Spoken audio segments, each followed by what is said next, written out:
This plumber proved you don't need a hardware store when you've got creativity and stubbornness. Yes, he had to reduce one pipe to fit into a smaller one, but who needs an actual connector, right? He just decided to make his own.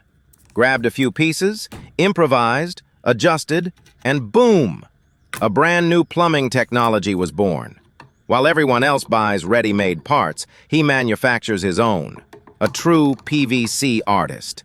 Because honestly, nothing says professional skill quite like turning a simple plumbing issue into a masterclass in pure improvisation.